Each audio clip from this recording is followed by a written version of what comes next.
What is going on, guys? So, you know when you order stuff and completely forget that you bought it and it turns up? Or I think that's pretty just me, because I'm pretty bad like that.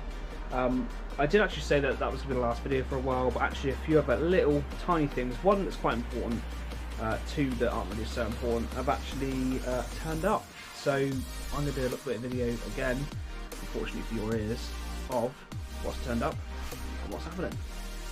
So the first thing of the three, we're going from least importance to most important. So least important, I've literally just had these turned up and I've sprayed them. The backs are still black, the fronts are silver.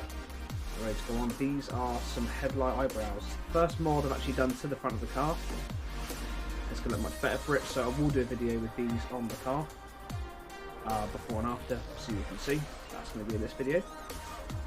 Secondly, which is actually pretty flipping important, but isn't as beneficial to the car as the mod after this, is that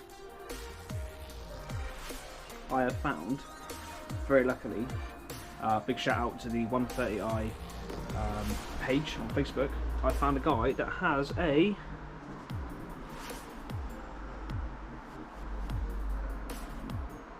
flipping lid.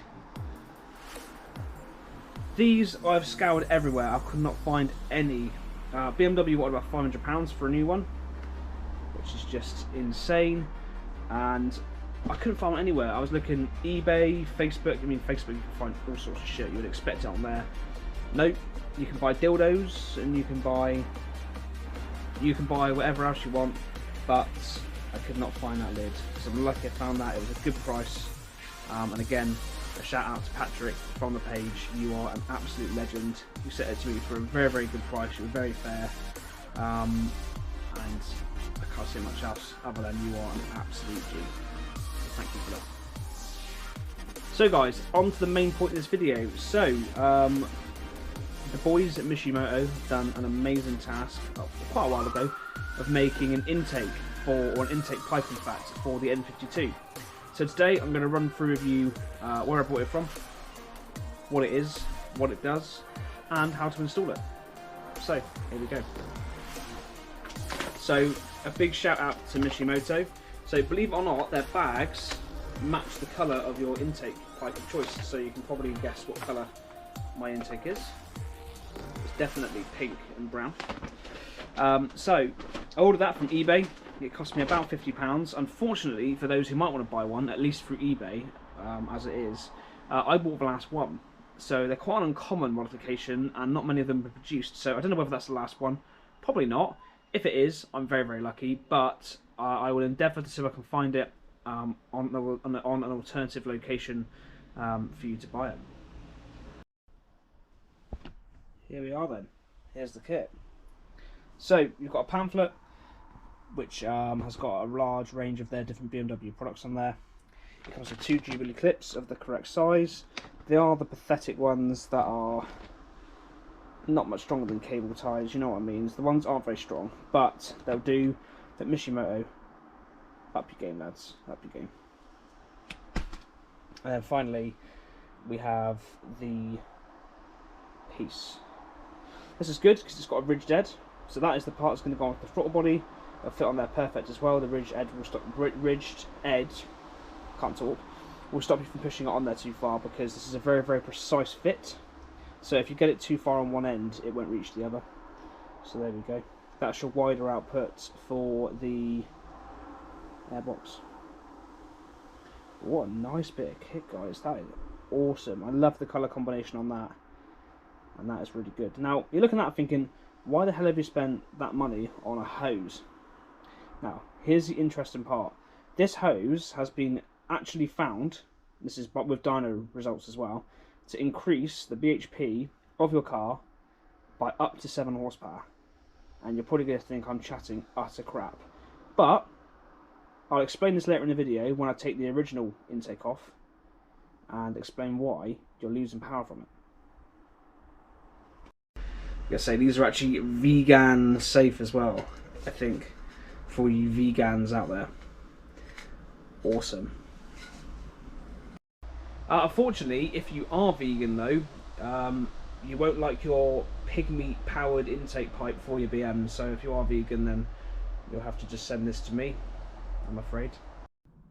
So guys, these are the 2 reasons why your air intake is actually making you lose power. Now, just to mention before I tell you why, the air intake, you could actually probably do this for almost free or a little money. I'll explain how. But if you just want to go ahead, can't be asked for the waiting time, can't be asked to play around, you can just spend the 50 odd pounds and get the air intake unit, like I've already mentioned in the video. Okay guys, so here is your stock air intake. Obviously the aim of an air intake is to get as much air into the engine. More air into the engine equals better performance, of course, if everything else works. So you're looking at it thinking, what the hell? If you remember the unit that I had, that I've replaced, this is the silicone hose, is basically this unit here that I have in my hand, this hose here. But it's got this on it. I don't really know what BMW's idea was. I think with the 1 Series they have this here as well. I think with the rest of the models, as far as I'm aware, they only have the 1 unit. But as you can see, we have 2 outlets, which isn't helpful when the air that you're meant to be receiving in your engine is going down these 2. So this one here is a silencer. This one I think is common on pretty much all the BMW intakes for this engine. I don't know why I want to quieten down the intake noise, but there you have it. The intake noise is noticeably louder and it makes a much nicer noise since I've removed this unit. Also, this runs down here, sucking vital air for your engine it goes into the cabin. I'm sure someone on here in the comments can explain to us what the actual real use for that is. But this is the reason why the intake on your 130i is killing power.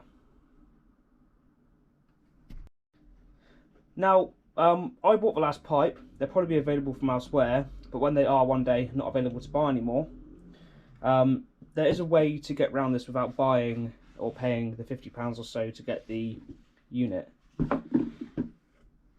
You could basically cut off these 2 here, these 2 feeds, and then block the holes up. So if you want to do it on the cheap, or you don't want to buy the actual intake pipe, or it's not available, you'd be able to remove both of these and fill in the holes. You can see one of the holes is in there. Look. You can see it better in there. You should be able to fill in both those holes. Therefore, increase some power.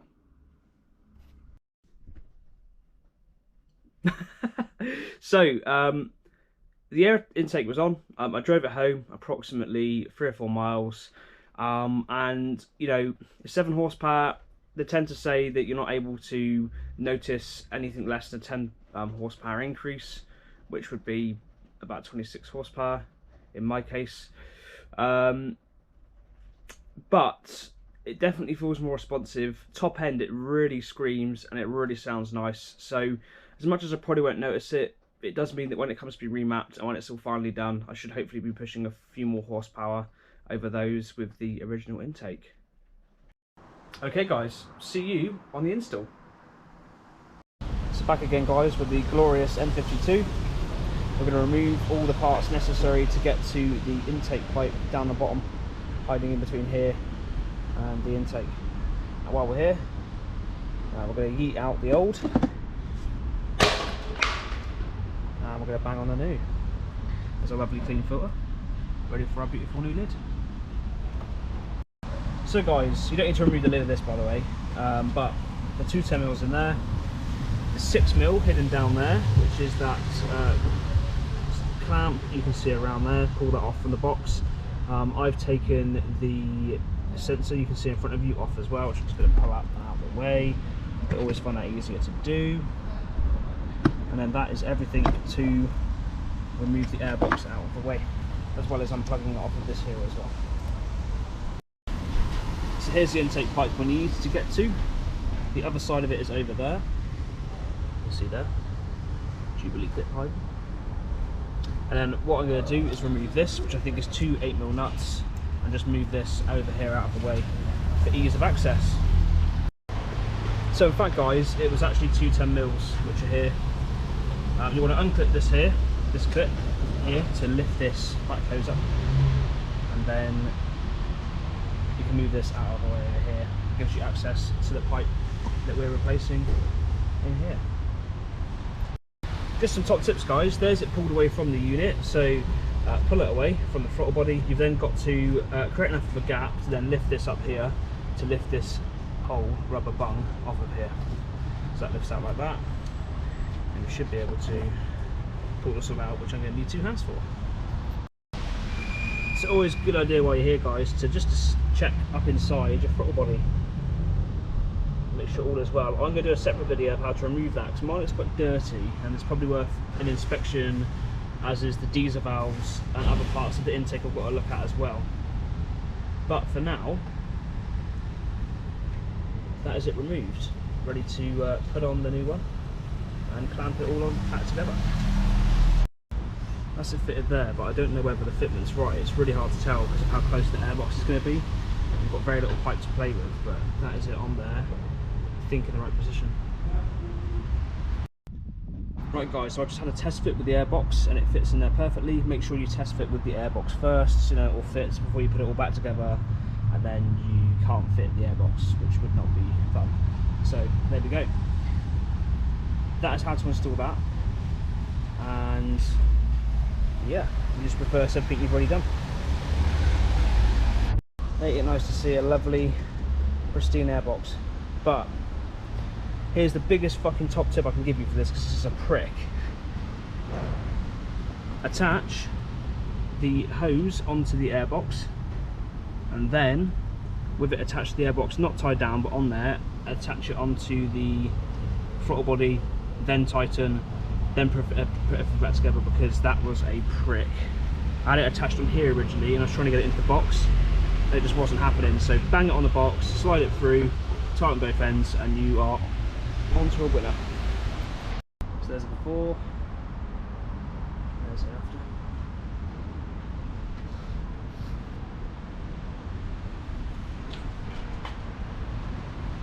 It's much better. There we go. All done. Let's finish off our video. Nice. So thank you so much once again, guys, for watching. I'm really hoping you're enjoying the BMW 130i project series. Just to mention, below I'll put a link as to where I purchased it from, although I don't think you can buy it now. I think I bought the last one, I bought it off eBay. But I will endeavour to look online and find the parts somewhere and put below the cost and where to buy it. Go ahead and send it hard. Send your finger on that like button and that subscribe button, and see you in the next video.